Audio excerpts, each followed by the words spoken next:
नमस्कार. आज आपण आयुष्याचे धडे गिरवताना मधील दुसरा धडा पाहूया. धड्याचं नाव आहे रहमानची अव्वा.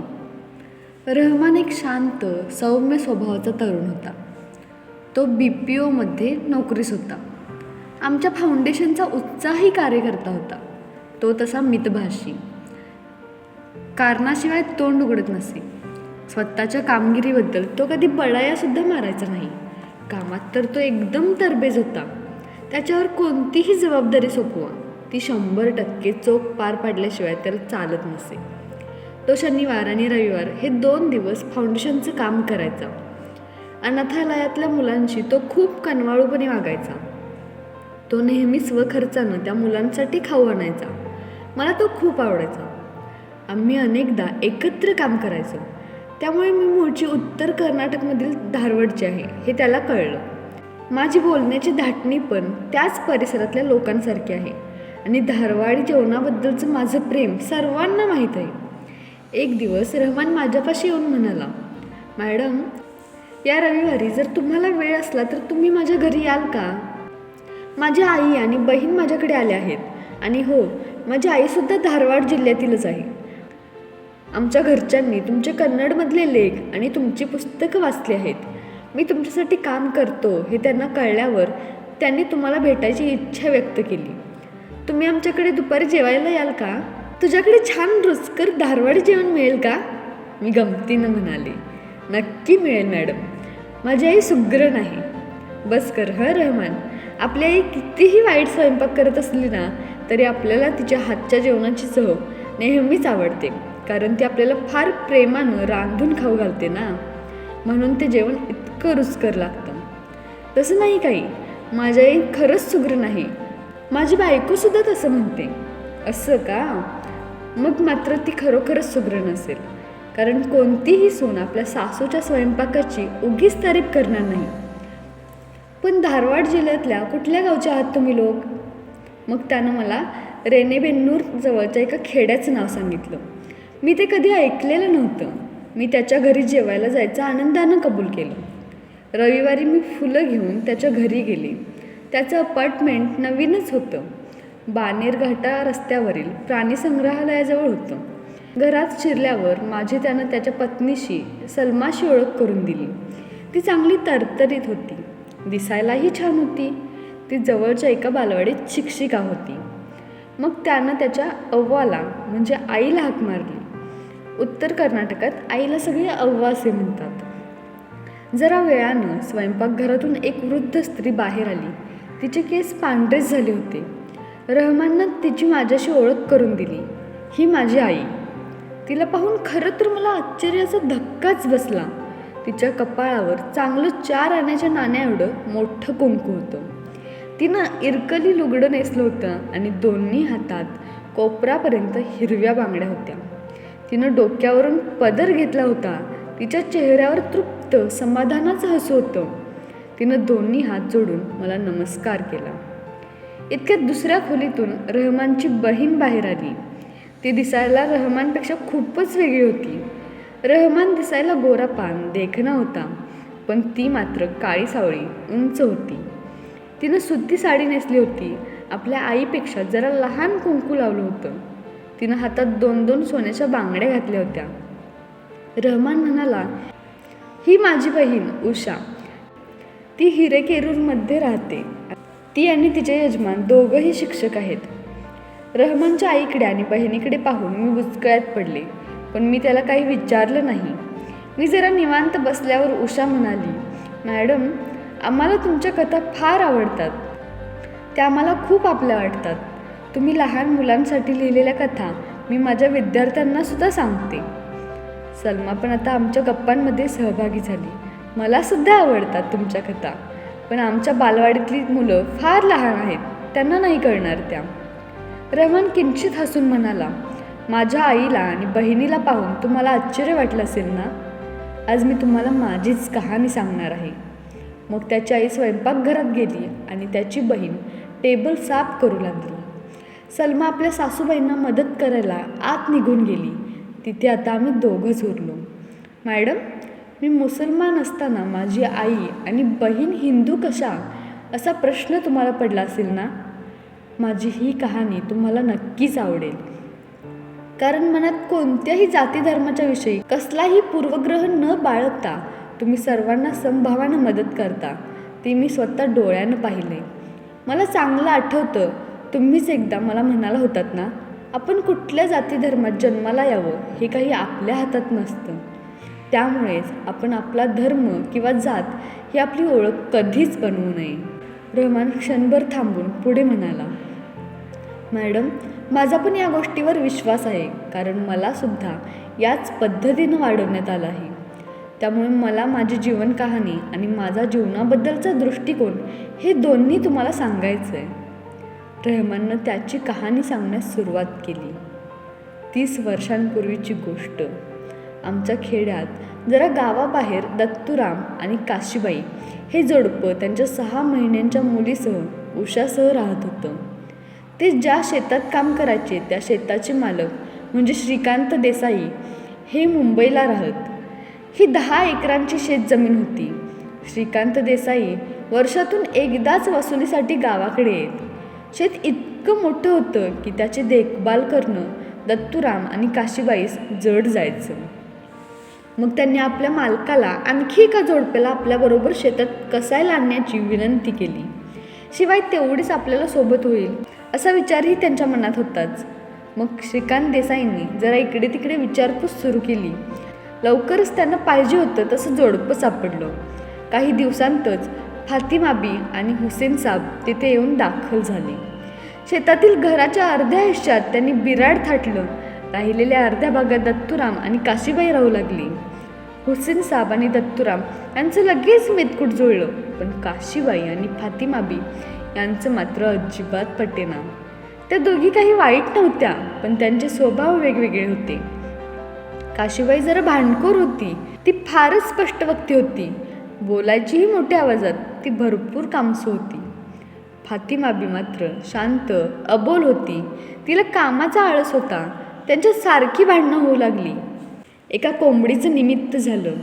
काशीबाईची कोंबडी फातिमाबीच्या अंगणात येऊन अंडी घालायची. फातिमाबी ती अंडी परत करायची नाही. तिला वाटायचं ती अंडी तिच्याच कोंबडीची आहेत. काशीबाईनं आपली कोंबडी फातिमाबीच्या कोंबडीपेक्षा वेगळी ओळखू यावी म्हणून तिला रंगसुद्धा लावला होता. त्या दोघींसाठी एकच विहीर होती. मग त्यावरून भांडणं. नेमकी दोघींना एकाच वेळी त्या विहिरीवर भांडी घासायची असत, नाहीतर कपडे धुवायचे असत. शिवाय त्यांच्या बकऱ्यांवरून सुद्धा भांडणं जुंपायची. फातिमाबीच्या बकऱ्या काशीबाईच्या झाडाचा पाला ओरबाडून खायच्या, फुलांची नासधूस करायच्या. तिला पूजेसाठी नेमकी ती फुलं हवी असायची. कधीतरी काशीबाईच्या बकऱ्या फातिमाबीच्या अंगणात जाऊन लेंड्या टाकायच्या. मग फातिमाबी त्या लेंड्या परत करायची नाही. मग त्या लेंड्यांचं एवढं काय? मी मध्येच म्हणाले, मॅडम, लेंड्या खत म्हणून वापरण्यात येतात. हां, आलं लक्षात. मग पुढे काय झालं? मी रहमानला विचारलं. त्यांची भांडणं अशीच चालू राहिली. आपण उगीचच मालकांना सांगून हे दुसरं कुटुंब इथे बोलावून घेतलं असं कधीतरी काशीबाईच्या मनात यायचं. ही फातिमाबी इकडे राहायला येण्यापूर्वी आपण किती आनंदात होतो असं तिला वाटायचं. फातिमाबीला सुद्धा हे शेत सोडून दुसरीकडे निघून जावं असं वाटायचं. पण हुसेन साब मात्र तिचं काही एक ऐकायला तयार नव्हते. ते म्हणायचे, तुम्ही बायका उगाच क्षुल्लक गोष्टींवरून भांडता. आपल्याला इथे पैसे कमावण्याची चांगली संधी चालून आली आहे. इतकी सुपीक जमीन आहे, भरपूर पाणी आहे. आपले मालक किती चांगले आहेत, इकडे येतसुद्धा नाहीत. आपल्याला इथे भाज्यासुद्धा सहज पिकवता येतील. इथे जवळपास इतकं चांगलं काम मिळणार तरी कुठे? तू सुद्धा आळस झटक, तुझा अहंकार जरा बाजूला ठेव आणि त्या काशीबाईसारखी कामं करत जा. तिच्याशी जरा जुळवून घे ना. घराच्या दुसऱ्या भागातही अशाच स्वरूपाचं संभाषण होई. दत्तूराम आपल्या बायकोला सुनावत, इतकी भांडत जाऊ नको गं, जरा त्या फातिमासारखं शांत राहत जा ना. ती आळशी असली तरी स्वभावानं चांगली आहे. पण नेहमीप्रमाणेच त्या दोघी आपापल्या नवऱ्यांच्या बोलण्याकडे दुर्लक्ष करत दिवस जात होते. आता काशीबाईंची मुलगी उषा 2 वर्षांची झाली होती. फातिमाबीला मुलांची आवड होती. उषा शेतात खेळायची. फातिमाबीला ते बघायला आवडायचं. फातिमाबीला मेहंदी लावायला खूप आवडत असे. ती शेतातल्या मेहंदीचा पाला वाटून स्वतःच्या हाताला लावायची. उषा त्यावेळी नेहमी तिच्याजवळ जाऊन बसायची. मग घरी येऊन म्हणायची, आई, फातिमा काकूसारखी तू का नाही लावत हाताला मेहंदी? ते ऐकून काशीबाई चिडायची. ती म्हणायची, हे असलं हाताला मेहंदी लावून बसून राहणं फातिमाला जमतं. तिचा नवरा शेतात राबतो आणि वर तिला स्वयंपाकघरातही मदत करतो. ही आपली खुशाल पलंगावर रेडिओ ऐकत बसते. मी जर असं केलं तर तुझे वडील घरी आल्यावर मला स्वयंपाकात मदत करणार आहेत का? त्या दोघींचं ते बोलणं फातिमाबीच्या कानावर पडायचं, पण तरीही तिची आणि उषाची मैत्री मात्र तशीच राहिली. मग फातिमाला दिवस राहिले. आता तर ती आणखीच आळशी झाली. अखेर 9 महिने पूर्ण झाले. मग त्यांच्या दूरच्या नात्यातली बाई तिचं बाळंतपण करायला येऊन राहिली. काही दिवसांनंतर गावात कसला तरी उत्सव होता. दत्तूराम आणि त्याच्या घरचे त्या उत्सवाला गेले होते. ते जेव्हा परत आले तेव्हा फातिमाबी तिथे नव्हती. तिला हॉस्पिटलमध्ये नेण्यात आलं होतं. तिला मुलगा झाला होता, पण तिची प्रकृती अत्यंत गंभीर होती. दुसऱ्या दिवशी फातिमाबी गेल्याची बातमी कळली. त्या नवजात अर्भकाला घेऊन हुसेनसाब घरी परत आले. बाळाची काळजी घेण्यासाठी ती नात्यातली बाई 1 महिनाभर थांबली आणि मग परत गेली.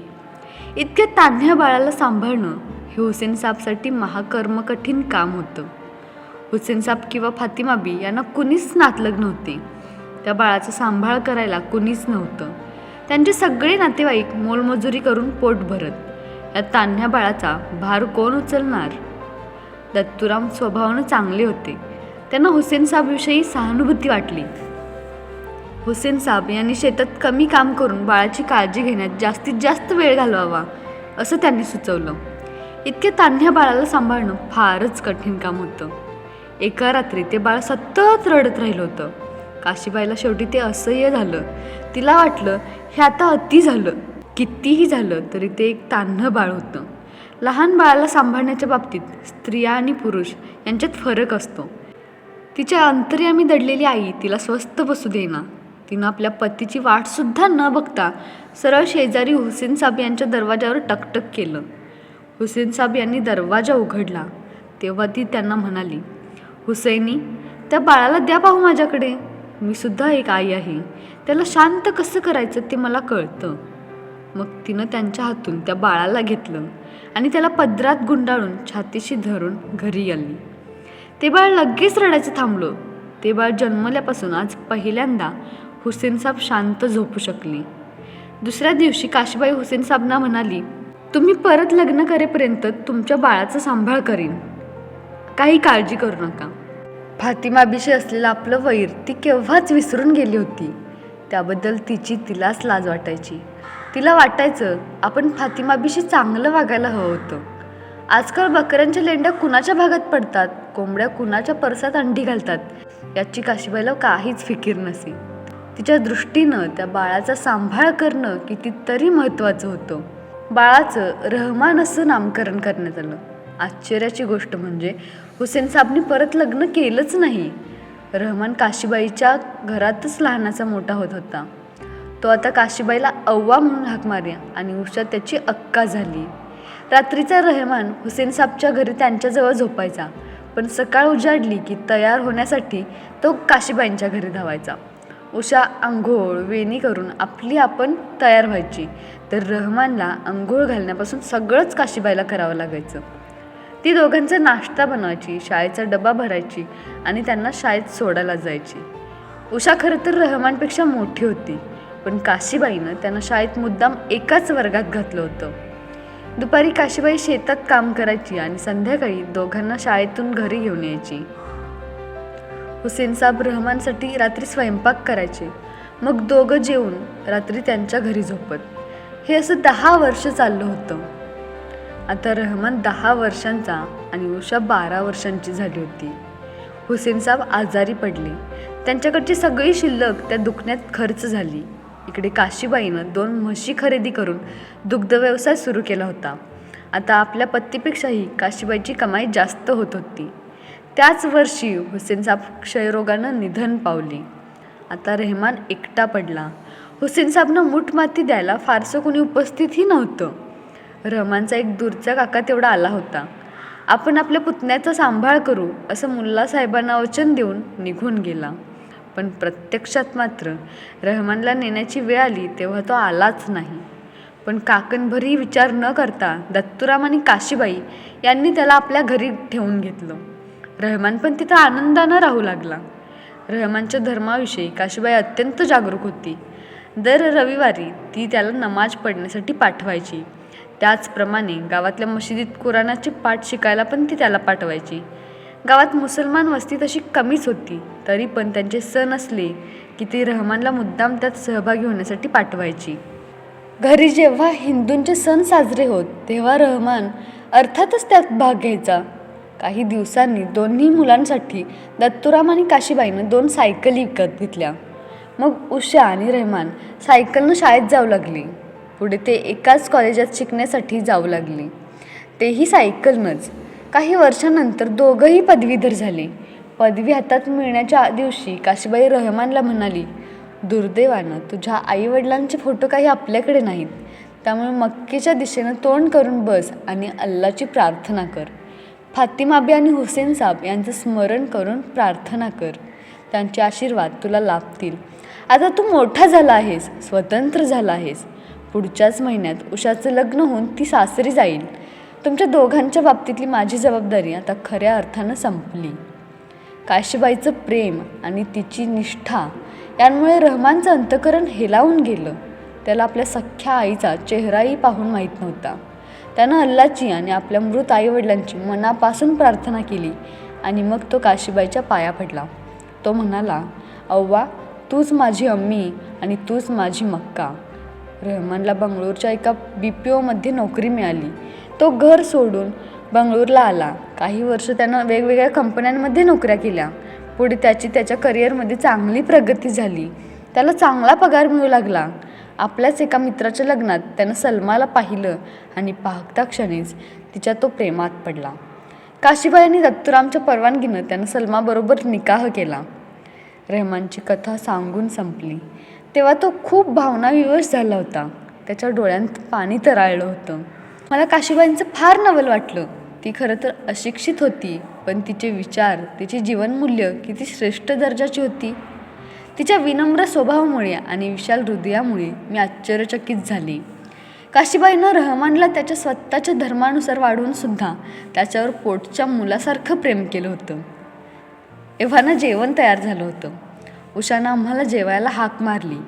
जेवण खरोखरच रुचकर, स्वादिष्ट होतं. जेवता जेवता मी उषाला विचारलं, आज तू कशी काय इकडे आलीस? मला शाळेला सुट्टी होती, त्याला जोडून रजा घेऊन मी इकडे आली, म्हणजे मला पंचमीपर्यंत राहता येईल. पंचमी हा मुलींचा सण आहे. विशेषतः लग्न झालेल्या मुली हा सण साजरा करतात. या दिवशी त्या मुद्दाम आपल्या भावाच्या घरी त्याला भेटायला जातात. उत्तर भारतात भावा बहिणींच्या प्रेमाचं प्रतीक असणारा राखी पौर्णिमेचा सण साजरा करण्यात येतो. तशाच प्रकारचा या भागातला हा सण आहे. या प्रसंगाच्या निमित्तानं मला आपल्या इतिहासातील एका कथेची आठवण झाली. या कथेनुसार राणी करुणावती हिनं सम्राट हुमायून यास राखी पाठवून त्यानं आपलं रक्षण करावं अशी त्याला विनंती केली होती. आता माझं लक्ष जेवणघराच्या भिंतीकडे गेलं आणि मला दिसलं रहमानच्या घरी मक्का आणि कृष्ण भगवान यांच्या तसबिरी शेजारी शेजारी टांगण्यात आल्या होत्या. धन्यवाद.